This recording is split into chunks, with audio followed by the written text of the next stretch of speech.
Welcome to another edition of the Unconquered Podcast Film Session.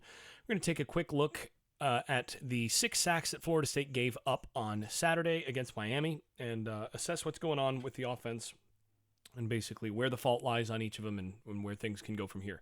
So we're going to start with this one. This is James Blackman at quarterback, 5 wide, 3rd and 11. And basically the first thing you need to understand here is that Florida State is in a base 5-man protection. And against a 3-down front, which is what you have from Miami here, the basic rule is if there are 2 additional rushers on top of the 3-down, if there are 2 additional rushers from either the linebackers or the secondary, from the second level essentially, if there are 2 additional rushers that come from one side, that's an automatic hot for the quarterback. So that's the first thing that you need to know.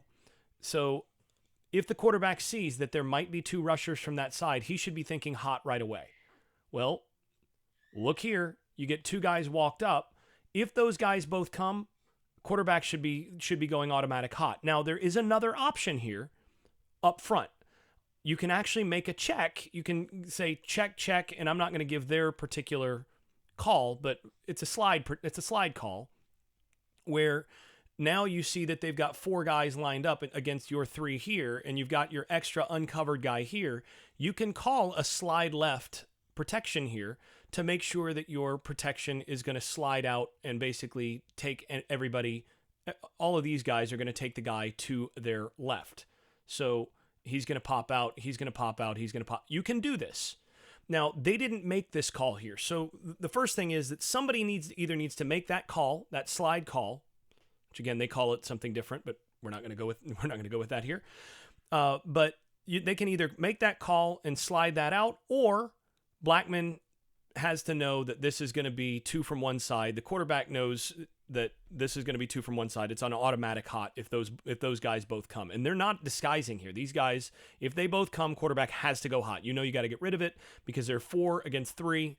And this guy, the left tackle, is responsible to sift to most dangerous, basically. That means the guy who's most likely to come from the inside. So if you get, a twist or something like that, he has to sift to find the next most dangerous, and he's going to have to let the guy on the outermost go. So that's how this is going to work, and this is what Miami does. So let's go ahead and take a look at it. Both guys come, and you get a little twist. So now you're going to have a little sift. Offensive tackle is expected to sift to the backer who's coming here. That's what you're going to expect if you're in base protection. And you can see that they're in base protection because everybody sinks back without sliding to the left first. Center checks, guy will head up over him. Guard is setting back. So one way or another, he's got to make a check to get them to slide to the danger, or he's going to have to go hot. And as soon as you see this, he should be going hot right now. He knows that there's an uncovered guy that's his guy. This is the quarterback's guy in the protection. So essentially, and you'll have to pardon my newborn in the background, but basically the protection here is designed so that the quarterback has him, and he's going to have to go to the hot receiver, or he's going to have to go up top immediately and take care of that as soon as possible without taking extra time, because he knows that guy's going to be on his back right away. Instead, Blackman acts as though he should have all the time in the world. This is just awful from the quarterback, and it's also something where long-term, later on in this offense, I would expect to see them actually make the slide call to actually pick this up and give a little bit more time so that the quarterback doesn't have to go hot. But this is a matter of communication the quarterback's a part of. So this is pretty much on Blackman. You got to get rid of this football. That's quite frankly terrible. So the next one, we're going to go to the 3:20 mark of the second quarter. Oddly, all the sacks came in the second and fourth quarters. So 3:20.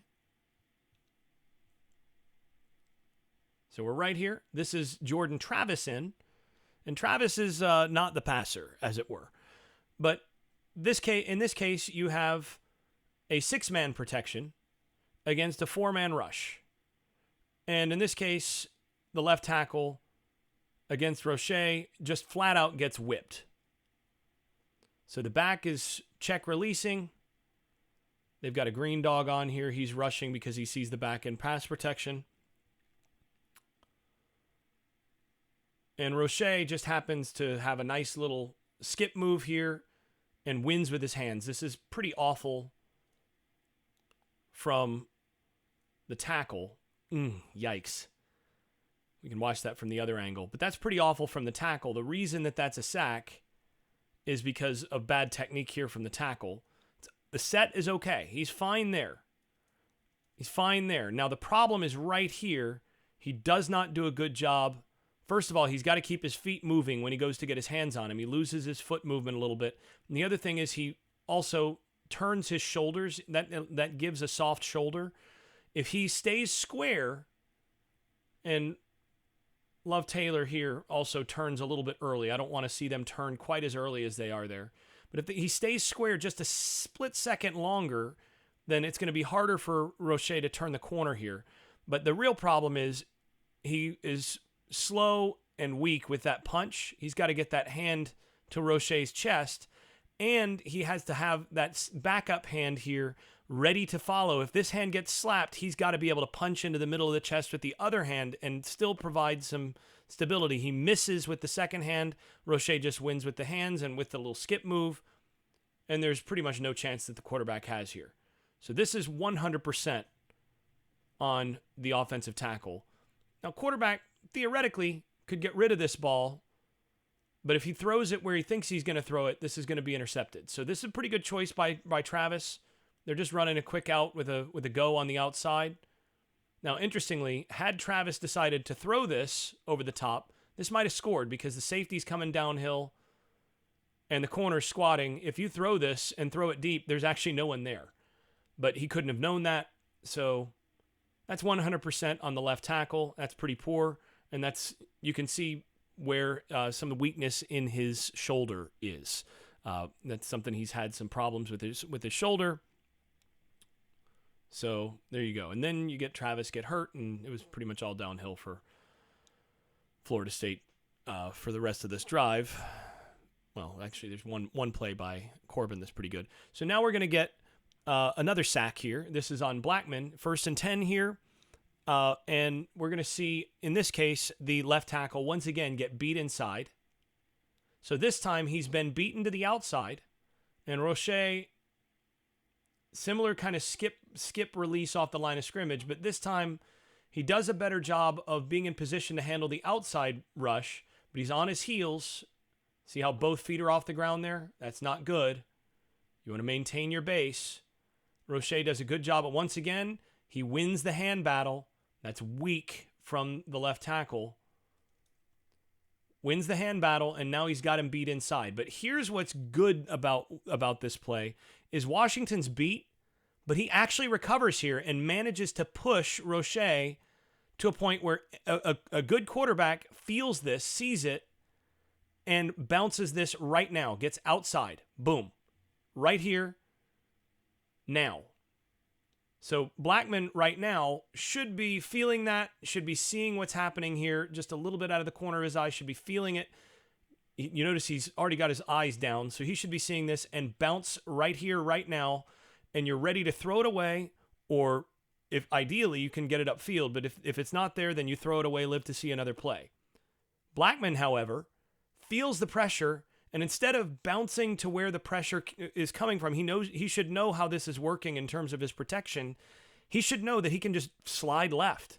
If he slides left, he's fine. Instead, he fades, and now you get a nice hold here. That should have been called. Fair enough that he's waving for it. So that's a good hold. But he fades. He's just ready to be tackled here. And then, he's not tackled just because of the hold.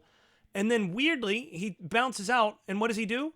He sets back up. What are you doing? This is incredibly dumb. You've been flushed. Your guy's unblocked. Why are you resetting here? You need to be taking off this way, making a play with your feet, and if you have to, throw the ball away, live to see another play, get the ball downfield. And if you are resetting here, the last thing that you should be doing is trying to then fade. Why is he holding on to the ball? You got plenty of space to get rid of it here. Plenty of space to get rid of it here. He thinks about it, and then decides, you know what, I'll fade back further, and I'm going to try to run away from the guy who has a head of steam on me, and I'm going to take an even bigger loss. So this one is on the left tackle partly for getting beat. But the real fault here, the left tackle recovers enough at this point that the quarterback should already be escaping. This should be, at worst, a throwaway, no sack. So this is partly on the left tackle. I'd say 25% on the left tackle, 75% on the quarterback. Yeah, it's your fault.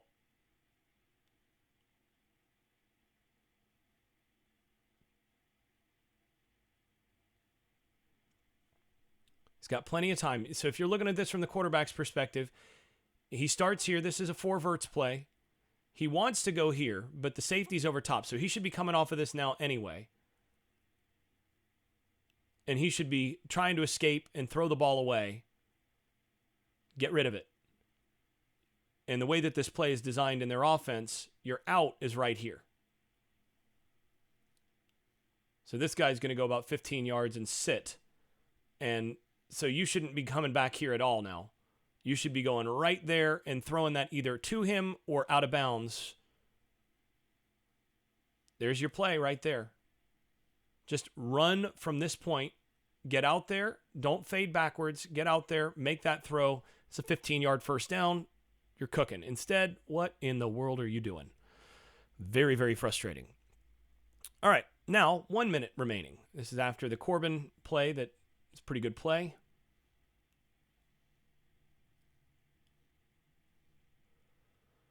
So now start with Terry in the backfield.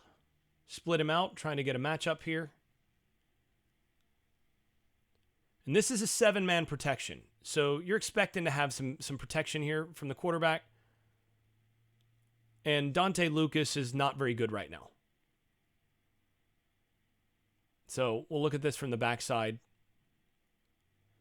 This is Lucas here. Lucas and Smith, you've got the one technique here between them. Smith is basically handling his gap. Lucas should be able to handle anything that comes over the top of him. But he gets lazy, oversets, leans, and you never want to see your offensive lineman lean like this. See how he ducks his head and lunges a little bit? That's, quite frankly, terrible. It's not real good right here either, but I can live with it. Bavion Johnson's just so slow, and you just don't see any bend with him.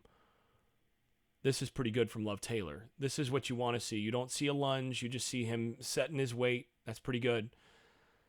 But anyway, Lucas gets beat. But here's the thing. The quarterback, and this is, by the way, a pump and go. This is designed to be a big play. They're trying to take a shot here to Terry. Pump and go.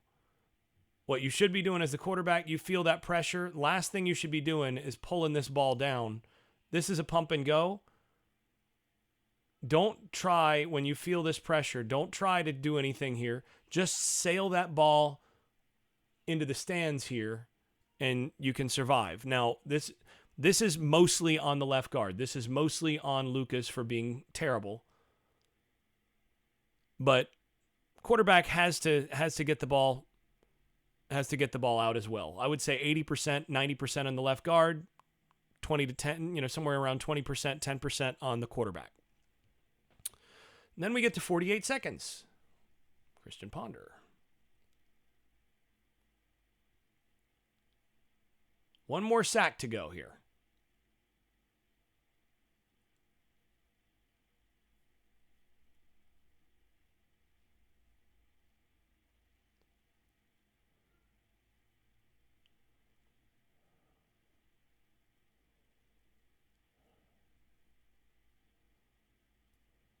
There we go. Okay. So now they're setting up for basically a Hail Mary here, right? This is set up to be a long shot. And Miami does a pretty good job of just basically saying, well, you know what, we're going to play over the top of your guys, but we're just going to get after you quick enough that you're not going to have much time. And this happens to be the wrong offensive line call. So they've created a little bit of confusion here by lining up 2 backers on this side and a corner. And so you'll see, watch the offensive line. They're all sliding left. And had they slid the protection before, this is what you would have seen. You'd have seen the call, slide left, slide left. That's not what they're saying, but you all get it. They're sliding the protection, so everybody's stepping left. But the thing is, Miami is not, in fact, coming from the left, and this should have rechecked. You see this, and this should be Blackman or the center should be kill, slide right. Everybody should be sliding to the right because now all of your threats are over here, and they bring actually 3 guys on an overload blitz from that side, and you've got 2 on 4 essentially here on that side. Either way, with the slide left protection, the back is supposed to be the guy that inserts on the right side. So even with the wrong check, so this is the wrong call for the offensive line. This needs to be called this way. Even given that they get this backwards, the back actually goes backwards from what he's supposed to do. So had they made the right call, the back would be on this side. Because they made the other call, the back needs to know that he needs to fill to the opposite side of the call. That's how that should be. Oh, and also, the quarterback, odd front, you get 2 coming from the same side. In fact, 3 coming from the same side. What is that automatically? Well, that means get the ball out right now. First of all, you should have a matchup because they're releasing 3. They're rushing how many? 1, 2, 3, 4, 5, 6. You've got a 7th guy here, and you're releasing 4 guys into the route. So you've got a one-on-one across the board. Get this out right now. There's only 2 guys on this side of the field. Get it out right now to one of these guys. Hot route. Instead, he's sitting. No chance. So this is what one would call a cluster. You have the wrong offensive line call, the back goes the wrong direction for that offensive line call, and the quarterback chooses not to throw hot, even though that's his job. So, that's a cluster. That's pretty awful. Final sack. We're going to go to the end of the game here, and this is on Rodemaker. There's about 42 seconds left, if I remember right. Here we go.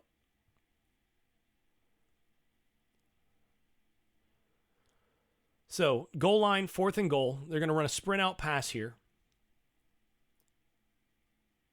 Miami puts 4 down plus an edge guy here, and you got an extra here. So, basically, on the sprint out, the way this should work, he's going to take the most dangerous outside guy first. And his job is to force that guy inside so that the quarterback can come outside him. And they're going to run a little rub concept up here.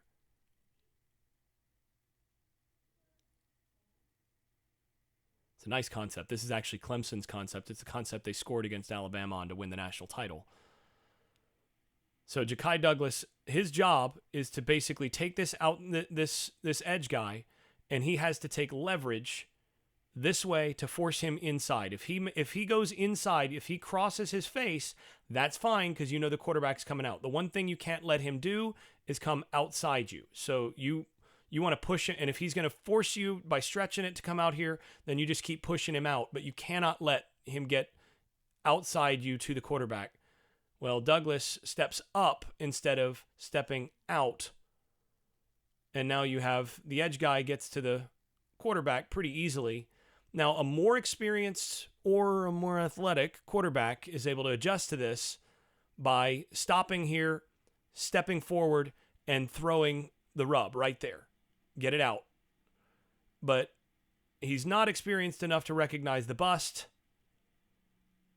It's kind of slow-footed, doesn't quite get there. He's still adjusting, trying to get this out. And you have a couple things. He should be throwing this out here right now. Get it out right now. Just get rid of it. The one thing you can't do is take a sack here because it's 4th down. Throw it to the edge. Throw it so that it's, to the outside. Worst thing, at worst, take that into the dirt. Throw it out there and just not quite athletic enough to salvage it. So that's that. So those are your 6 sacks on Saturday. And you can see basically it's not one specific thing that gets tied into this. It's not just one guy. It's not just one one situation, it's not one unit. But most of all, you do see a number of problems at the quarterback position that need to get fixed. The quarterback basically is to blame fully or shares the blame on 4 of these. Offensive line really to blame or at least shares the blame on 3 of them. And then the running back is to blame or shares the blame on 2 of them. And one of them is basically all of the above. So these are all things that can be cleaned up. The one thing that I think should be reinforced out of this is that with good quarterback play, there's probably 2 or 3 sacks in this game rather than 6. And a couple of the plays that turned into sacks are probably big plays because there are guys open downfield where if the quarterback's able to just get rid of it at the right time, it turns into at least a gain, and in a couple places, probably a 15, 20-yard gain, if not more. So lots of room for improvement there. I still think if Florida State can get decent play from the quarterback position, just distributing it quickly, getting rid of the ball quickly, and making the right decisions, that this offense will look radically different. And by the way, there is some indication that we might see a little bit of something a little bit different on Saturday. So just for what it's worth, we'll see some different things on Saturday from that position. So yeah, that's that. We'll go ahead and wrap there.